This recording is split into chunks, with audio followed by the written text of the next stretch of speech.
안녕하세요. 세상이 원하는 체육쌤 세원쌤입니다. 우리 계속해서 배드민턴에 대해서 배우고 있죠. 우리가 지난 시간까지 배드민턴 스트로크에 대해서 모두 알아봤습니다. 그래서 지금까지 우리가 배드민턴 스트로크가 어떤 게 있었는지 다시 한번 되짚어 보고 그리고 오늘 수업을 시작하도록 하겠습니다. 준비 됐죠? 제일 먼저 클리어, 스매시, 드롭이라는 스트로크 기술에 대해서 알아봤습니다. 하이 클리어는 높고 길게, 제가 포인트만 말씀드리는 거예요. 스매시는 강하게 대각선, 직선 아래 방향으로, 그리고 드롭샷은 하이 클리어와 준비 동작과 타구하는 동작까지는 비슷한데 임팩트하는 순간에서 공을 가볍게 좀 밀어낸다라는 느낌으로 네트 가까이에 떨어뜨리는 그런 스트로크 기술에 대해서 배워봤습니다. 그리고 바로 지난 시간에 이제 또 드라이브에 대해서 먼저 배워봤죠. 드라이브의 특징은 뭐였죠? 셔틀콕이 코트 바닥과 평행하게 날아가도록 하는 여기 그림처럼 일직선으로 셔틀콕이 날아가게 하는 스트로크 방법이었습니다. 여기 좀 추가된 내용을 보면 사이드암 스트로크로라고 되어 있는데 사이드암이라는 것은 말 그대로 이 옆쪽 면에서 팔이 스윙을 한다는 거죠. 보통 어, 클리어 같은 경우에는 라켓면이 머리 뒤쪽에 있어서 위로 정면으로 이렇게 스윙이 된다면 드라이브는 이 팔에 스윙되는 모양이 사이드암, 야구 선수들, 투수들 중에서도 이렇게 사이드암 방식으로 던지는 선수들이 몇 명 있어요. 머리 위에서 뿌리는 게 아니고 내 몸통 옆쪽에서 팔이 스윙돼서 나가는 그런 방식인데 드라이브 할 때 스트로크 방식도 이런 사이드암 스트로크다라고 되어 있고 중요한 건 뭐냐면 코트의 바닥과 평행하게 날아가 상대 코트에 떨어지는 기술이다라는 것이 드라이브의 주된 포인트라고 할 수 있습니다. 드라이브 수비 연습하기 방법 여기 그림처럼 나와 있는데요. 두 명이서 짝을 지어서 서로 직선으로 좀 공을 보내고 받는 연습을 한다라고 나와 있습니다. 셔틀콕의 비행 궤적도 비교해보면 드라이브는 여기 보라색 색깔로 되어 있는 화살표죠. 코트 바닥과 거의 평행하도록 일직선으로 날아가도록 하는 게 바로 드라이브 스트로크였습니다. 그리고 이제 헤어핀인데요. 헤어핀은 네트 앞에 짧게 넣은 셔틀콕을 다시 낮고 짧게 넘겨 상대 코트 앞쪽에 떨어뜨리는 기술이다라고 이야기했습니다.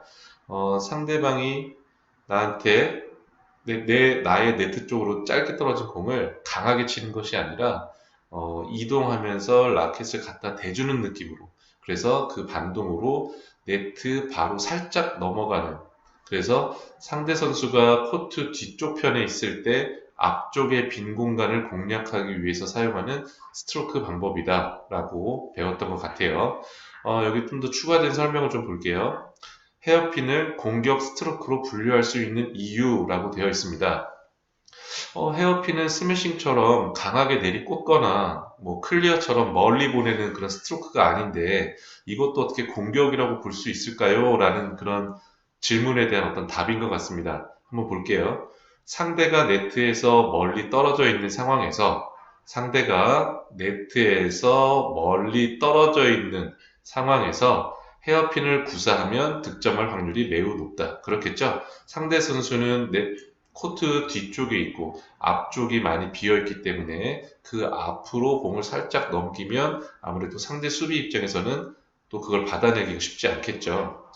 상대 선수가 언더핸드 스트로크로 걷어 올린다고 하더라도 아래에서 위쪽으로 걷어 올린다고 하더라도 셔틀콕이 네트 가까이 떠오르게 되어 다시 공격 기회를 허용하게 된다. 무슨 말이냐면 이렇게 헤어핀으로 날아오는 공을 이 선수가 뒤에 있던 선수가 쫓아와서 살린다고 하더라도 뭐 선수들의 수준에 따라 다르겠지만 스매시나 아니면 클리어처럼 높거나 강한 공격을 할 수가 없어요. 그래서 헤어핀이 오면 이 선수는 그걸 어쨌든 살려내려고 하는데 일단 목적이 있다 보니까 넘어가는 공이 위력적이지 않겠죠. 그래서 공격했던 선수는 다시 그 공을 2차 공격으로 연결시킬 수 있다. 그래서 헤어핀도 하나의 공격 스트로크로 볼 수 있다라는 의미였습니다. 그리고 마지막 스트로크 방법 중에 하나였던 푸시, 말 그대로 공을 미는 공격인데요. 셔틀콕이 짧게 넘어왔을 때 네트 앞으로 나가면서 짧고 빠르게 공격하는 기술이다. 이렇게 그림에 보면 머리 위에서 손목 스냅을 이용해서 이 라켓 면이 바닥을 거의 향하도록, 그래서 이 공의 방향이 바로 네트 바로 앞에 직선으로 떨어질 수 있게끔 하는 스트로크 방법이 바로 푸시였습니다. 라켓의 헤드를 세우고 라켓면은 정면으로 향한 채 네트 높이나 또는 네트 높이보다 약간 높은 위치에서 셔틀콕을 작고 강한 스윙으로 빠르게 밀어친다. 이때 시선은 셔틀콕이 날아오는 지점에 고정한다. 라는 내용이 있고요. 셔틀콕의 방향은 상대 코트 대각선 아래 방향으로 향하도록 한다. 사실 우리가 공격하면서 그런 빈 공간까지 보면서 공격할 수 있는 그런 수준이 좀 안 될 수 있지만 이런 걸 주안에 두고 좀 연습을 한다라고 생각하시면 될 것 같습니다. 그 다음에 이제 백핸드로도 푸시를 할 수가 있는데 이거는 사실 조금 어려워요. 연습을 좀 해봐야 되기 때문에 내용만 한번 살펴볼게요. 백핸드 푸시인 경우 오른발의 뒤꿈치가 닿는 동시에 짧고 빠르게 네트 위에서 백핸드 스냅으로 스윙한다. 죄송합니다. 지금 백핸드 푸시 이 경우는 오른손잡이 기준으로 나온 설명이에요. 네, 그래서 이렇게 푸시, 뭔가 바닥으로 바로 밀어내서 바로 짧고 빠르게 내리꽂는 듯한 공격을 한다. 이렇게 좀 배워봤던 것 같습니다. 자, 여기까지 우리가 배드민턴 스트로크에 대해서 좀 살펴봤고요. 여러분들 선생님이 몇 번이나 이야기하지만 일단 머릿속에 이런 개념들을 좀 정립을 해놓고 등교 계약을 하면 차근차근 하나씩 배우고 연습하는 시간을 갖도록 하겠습니다. 이 시간에는 배드민턴의 이제 경기 기능을 넘어서 이제 실제로 경기를 한다고 가정을 했을 때 필요한 경기 전략을 한번 좀 배워보도록 할 텐데요. 크게 배드민턴 경기에는 혼자서 1대1로 경기하는 단식 경기가 있다고 했고요. 그리고 각 팀에 2명의 선수가 경기를 하는 복식 경기가 있다고 했습니다. 복식 경기는 다시 남자 선수들끼리 하는 남자 복식, 여자 선수들끼리 하는 여자 복식, 그다음에 남녀 선수가 함께하는 혼합 복식 경기가 있다라고 이야기했고요. 단식은 남자 단식 경기, 여자 단식 경기 이렇게 두 가지 종류가 있다고 했습니다. 그래서 오늘은 단식 경기를 할 때 필요한 어떤 경기 전략 또는 그런 연습 방법 이런 것들에 대해서 좀 알아볼 텐데요.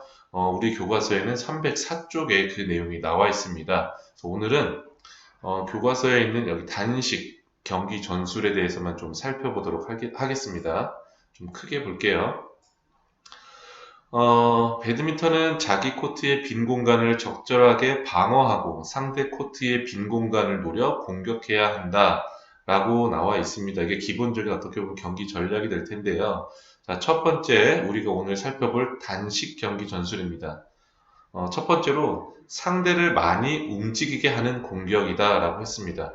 무슨 말이냐면 내가 다양한 스트로크를 활용을 해서 상대 선수를 앞뒤 좌우 또는 대각선 앞뒤 좌우로 많이 움직이게 해서 좀 수비하는데 좀 어려움을 겪도록 하는 그런 공격 전술이라고 생각하시면 됩니다. 자, 한번 내용을 볼게요. 단식 경기는 혼자서 넓은 코트를 감당해야 하므로 많은 체력이 필요하다. 뭐 단식 경기도 마찬가지고 복식 경기도 마찬가지고 배드민턴 상당히 그 강인한 체력이 필요하다라고 선생님이 아마 배드민턴 첫 시간에 이야기를 했을 텐데요. 아무래도 단식 경기는 이 그림에서 보는 것처럼 이 배드민턴 코트를 본인이 혼자서 다 커버를 해야 되기 때문에 좀 더 많은 체력과 빠른 움직임, 판단력 이런 것들이 필요하겠죠. 다양한 스트로크 기술로 상대를 많이 움직이도록 해야 상대의 체력을 떨어뜨려 좋은 공격 기회를 잡을 수 있다라고 나와 있습니다. 이 내용 자체는 어렵지 않죠. 당연히 그럴듯한, 그렇게 해야 된다라는 생각이 들죠. 한번 그림을 볼게요. 다양한 코스를 공략하여 상대를 많이 움직이게 하고 빈 곳이 나면 즉시 공격한다. 사실 뭐 책에는 이렇게 설명이 되어 있지만 이게 쉽지 않죠. 이렇게 다양한 스트로크를 구사하려면 또는 빈 공간을 찾아서 공략하려면 공격하는 선수 자체도, 그러니까 여러분 자체도 상대 코트를 빠르게 판단할 수 있어야 되고 어디가 비어 있는지, 저 선수의 위치가 어디 있는지 이런 것도 빠르게 보고 판단할 수 있어야 됩니다. 그러려면 자기한테 날아오는 공도 살펴봐야 되고 또 상대방의 위치도 살펴봐야 되고 아주 눈이 바쁘게 움직이고 빨리 판단해야 됩니다. 그래서 아무래도 처음 경기를 하다 보면 이런 게 좀 어려울 수 있습니다. 하지만 지속적으로 연습을 하고 많은 경기를 하다 보면 아무래도 자기 나름대로의 어떤 노하우 같은 게 생길 수가 있겠죠. 네. 자, 공격하는 선수가 뭐 클리어도 하고 이쪽 대각선 공격으로도 하고 드롭도 하고 드라이브도 치고 헤어핀도 하고 다양한 스트로크를 하고 있습니다. 이때 수비 선수는 앞, 뒤, 좌우, 대각선 앞, 대각선 앞, 대각선 우측 뒤, 대각선 좌측 뒤 이렇게 다양한 방향을 커버를 할 수 있어야 됩니다. 자, 교과서에 보시면 셔틀콕을 넘긴 뒤에는 그러니까 수비였을 때 상대방이 자기한테 온 공을 셔틀콕을 다시 되받아 쳐서 상대 코트로 넘긴 뒤에는 항상 홈 포지션으로 돌아와 상대의 공격을 대비한다라고 나와 있습니다. 홈 포지션이라는 용어가 나왔는데요. 말 그대로 어떤 나의 집, 그러니까 내 코트를 기준으로 봤을 때 내가 항상 지키고 있어야 하는 구역을 의미합니다. 지금 그림에서 보면 이 선수가 쇼 서비스 라인, 그 다음에 이 센터 라인, 이 교차되는 이 T자 지점의 약 중간 부분 정도에 위치하고 있죠. 그래서 이 위치에 있다가 셔틀콕이 자신한테 오는 방향에 따라서 앞으로 이동하든지 뒤로 이동하든지 대각선 오른쪽 뒤, 대각선 왼쪽 뒤, 뭐 대각선 왼쪽 앞, 대각선 오른쪽 앞 이렇게 여러 가지 여러 방향으로 움직인 다음에 다시 이 위치로 돌아올 수 있어야 한다라는 이야기입니다. 자, 코트의 중앙 수비, 홈 포지션 수비라고 했습니다. 다음 공격을 대비하기 위해 신속히 홈 포지션, 코트의 중앙으로 돌아오기 위해서는 풋워크가 능숙해야 한다라고 나와 있습니다. 무슨 말인지는 잘 모르겠지만 쉽게 개념만 일단 잡고 간다면 내가 예를 들어서 화면 오른쪽 아래에 있는 이 위치에서 하이 클리어 공격을 했다고 한번 가정을 해보겠습니다. 공이 넘어와서 가운데 홈 포지션에 있던 선수가 풋워크라고 하는 그런 스텝 방법이 몇 가지가 또 있어요. 그런 스텝을 이용해서 대각선 뒤로 이동한 다음 스트로크를 하고 그 자리에 머물러 있는 것이 아니라 빨리 다시 홈 포지션 위치, 코트의 중앙 위치로 돌아와야 된다라는 것입니다. 이런 것이 되려면 이 본문에 나와 있는 것처럼 스텝, 풋워크 이런 것들이 좀 능숙해야 되고요. 그런 것들에 대한 연습도 좀 필요합니다. 그래서 헤어핀을 할 때 나의 풋워크, 그 다음에 오른쪽 옆으로 갔을 때 어떻게 받고 왼쪽 옆으로 왔을 때 어떻게 또 이동해서 받고 대각선 뒤쪽 방향으로 셔틀콕이 올 때는 어떤 스텝으로 빨리 이동해서 받을 수 있는지를 연습을 좀 많이 해야 돼요. 그래야 그런 스텝이 능숙해져서 자기가 몸이 먼저 반응할 수 있을 정도로 그 정도로 좀 연습을 많이 하면 아무래도 경기하는데 좀 더 수월하게 할 수가 있겠죠. 여기 운동 팁이라고 한 가지 나와 있는데 풋워크를 할 때 첫 발은 좁게 마지막 보폭은 넓게 한다. 이 말이 무슨 말이냐면 처음에 중앙에 위치하고 있을 때 갑자기 정지해 있는 내 몸을 어디론가 이동하기 위해서 첫 번째 스텝을 크게 잡을 수가 없어요. 아무래도 짧게 잡아야 그 다음 스텝이 또 자동으로 연결이 되는데 첫 스텝부터 크게 잡아버리면 한 발 이상을 밟기가 좀 힘듭니다. 그래서 첫 스텝은 가볍게 짧게 잡고 마지막 스텝은 정확하게 멈출 수 있도록 크게 잡아서 뭐 헤어핀이라든지 또는 스트로크, 클리어라든지 이런 다양한 기술들을 할 수가 있겠죠. 그래서 여기 나와 있는 풋워크 같은 경우에도 선생님이 강의 이후에 좀 관련된 영상을 함께 보여드리도록 하겠습니다. 자, 조금만 더 자세하게 내용을 살펴볼게요. 상황별로 다양한 전술입니다. 짧고 높은 공은 강한 스매시로 공격한다. 무슨 말이냐면 상대 선수가 어떻게 해서든 공을 받아냈는데 그 공이 이렇게 길게 날아오는 게 아니라 네트 가까이에 짧게 날아온 공, 그리고 어느 정도 좀 높이가 있는 공은 네트 앞에서 바로 그 공을 스매시, 강력하게 스트로크 하는 기술이 필요하고요. 또는 푸시라는 스트로크를 이용해서도 네트 앞에 짧게 올라온 공은 다시 공격을 할 수 있습니다. 그래서 상대방의 공이 이렇게 네트 앞에 가까이 오는 공이다, 짧게 오는 공이다 이럴 때는 스매시나 푸시 등을 이용해서 내가 바로 상대 코트 바닥으로 공을 내리꽂을 수 있겠다라는 것들을 좀 알고 계시면 좋을 것 같고요. 그 다음에 이제 두 번째 전술인데요. 네트 앞에 상대가 있을 때는 대각선 헤어핀을 시도한다라는 말인데요. 자, 여기 노란 유니폼을 입은 선수가 여러분이라고 생각하시고 파란색 옷을 입은 선수가 이제 상대 수비라고 생각했을 때 이 상대 선수가 셔틀콕을 넘겼는데 아무래도 뭐 헤어핀이나 뭐 어떤 공격을 짧게 해서 이렇게 네트 가까이에 와 있을 때 여러분은 거기에 대한 리턴 공격을 그러니까 수비이면서도 공격이 되겠죠. 어떻게 해야 되느냐? 이 상대 선수가 없는 방향 쪽, 네트보다 조금 더 멀리 이렇게 헤어핀이라든지 또 어떤 뭐 클리어 공격도 될 수가 있겠죠. 그래서 상대가 네트 앞에 있을 때에는 대각선으로 헤어핀을 시도한다. 근데 만약에 여기서 여러분들이 헤어핀이 아니라 클리어 공격으로 높고 길게 친다면 어떻게 될까요? 공이 높고 길게 친다는 것은 그만큼 수비 선수가 스텝을 이용해서 그 클리어를 치기 위해서 이동하는 그 시간을 벌 수 있겠죠. 아무래도 높고 멀리 간다는 것은 그만큼 비행하는 시간이 소요되기 때문에 그때까지 이 상대 선수는 빠르게 이동해서 아마 클리어 공격을 할 수 있을 것입니다. 그렇기 때문에 너무 높고 길게 하는 것보다는 선수 뒤쪽으로 짧게 헤어핀으로 넘겨서 공격을 한다라는 것도 하나의 전략이 될 수 있겠네요. 상대의 뒤쪽에서 경기를 할 때는 헤어핀 또는 언더핸드 스트로크로 셔틀콕을 네트 앞쪽으로 보낸다. 이 말이 무슨 말이냐면요.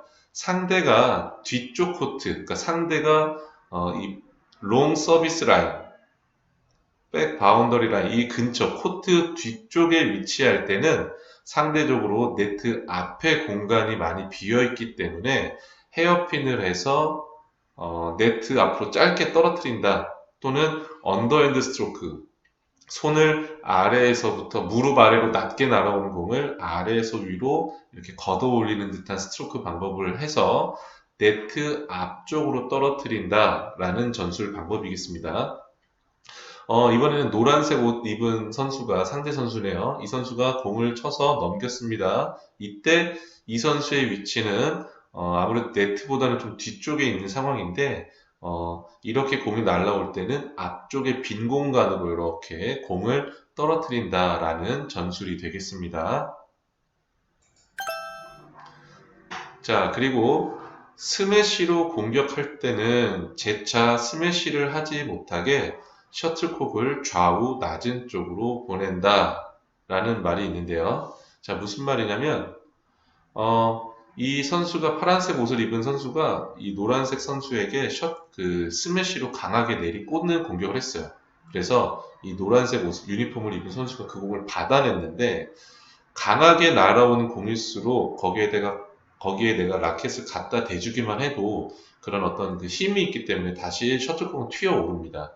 그럴 때 이 셔틀콕을 또 애매하게 띄워주면 상대 선수가 다시 2차 스매시 공격을 할 수가 있어요. 그래서 상대 선수가 스매시를 하지 못하도록 내가 만약에 상대가 나한테 스매시한 공격을 받을 때는 리턴할 때는 상대 선수가 2차 스매시 공격을 할 수 없게 좌우 또는 낮은 쪽으로 이렇게 공을 보내야 된다라는 이야기입니다. 내가 만약에 똑같이 높이 공을 보내면 이 선수는 아마 두 번째 스매시 공격을 할 거고, 또 내가 만약에 그 공을 높게 살려낸다 하면 이 선수는 다시 세 번째 스매시 공격을 하겠죠. 그래서 공격을 할 수 없게끔 낮은 위치로 상대 선수의 왼쪽, 오른쪽으로 공을 보내줘야 한다라는 이야기였습니다. 그래서 지금 네 가지 이렇게 상황별 전술에 대해서 한번 알아봤는데요. 이런 거는 아무래도 이론으로는 이렇게 머릿속으로는 이해가 된다 하더라도 여러분들의 이 충분히 연습되어 있지 않으면 여러분들의 몸이 반응을 하기가 좀 쉽지 않을 수 있습니다. 그래서 이런 상황에서는 이러한 스트로크를 쓰는 게 좋겠구나라는 정도를 여러분 좀 알고 계시고, 우리가 실제로 이제 체육관에서 배드민턴 수업을 할 때 좀 더 자세히 한번 알아보도록 하겠습니다. 오늘은 여기 단식 경기에 필요한 경기 전술만 좀 살펴봤고요. 다음 시간에는 305쪽에 나와 있는 복식 경기에 맞는 전술을 좀 알아보도록 하겠습니다. 여기까지만 하면 우리가 배드민턴 이론 수업은 이제 거의 다 끝나가니까 여러분들 조금만 더 힘써 주시고 수업에 집중해 주셨으면 좋겠습니다. 그럼 오늘은 여기까지 하겠습니다. 수고하셨습니다.